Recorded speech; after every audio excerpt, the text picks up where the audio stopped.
எல்லாருமே நல்லா இருப்பீங்கன்னு நினைக்கிறேன். நம்ம வீட்டில் குத்து விளக்குகளுக்கு பொட்டு வைக்கும்போது கீழ் நோக்கி மேலே கொண்டு போகணும். கீழே இருந்து மேலே பொட்டு வச்சுக்கிட்டு போகணும். எதுக்காக அப்படின்னா, நம்ம குடும்ப வளர்ச்சி மேல் நோக்கி போகணும் அப்படின்றதுக்காக தான். அதே மாதிரி சந்தனம் கலக்கும்போது அதில் பச்சை கற்பூரம், ஜவ்வாது கொஞ்சம் சேர்த்து சந்தனத்தில் கலந்து சாமி படங்கள், குத்து விளக்கு இதுக்கெல்லாம் பொட்டு வச்சோம் அப்படின்னா எப்பயுமே வாசனையாக இருக்கும். அது மட்டும் இல்லை, ரொம்ப பாசிட்டிவ் வைப்ஸாக இருக்கும்.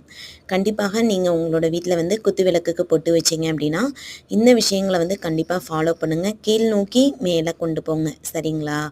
ஒரு சில விஷயங்கள் நம்ம தெரிஞ்சு அதை செஞ்சோம் அப்படின்னா எல்லாத்துக்கும் ஒரு நல்ல வளர்ச்சி கிடைக்கும், முன்னேற்றம் கிடைக்கும். அதுக்காக தான் சொல்ல வரேன். உங்களுக்கு இந்த பதிவு பிடிச்சிருந்தது அப்படின்னா நம்மளோட சேனலை சப்ஸ்கிரைப் பண்ணிக்கோங்க, லைக் பண்ணுங்கள், கமெண்ட் பண்ணுங்கள். இதே மாதிரி அடுத்த ஆன்மீக தகவலோடு பார்ப்போம். நன்றி. மீண்டும்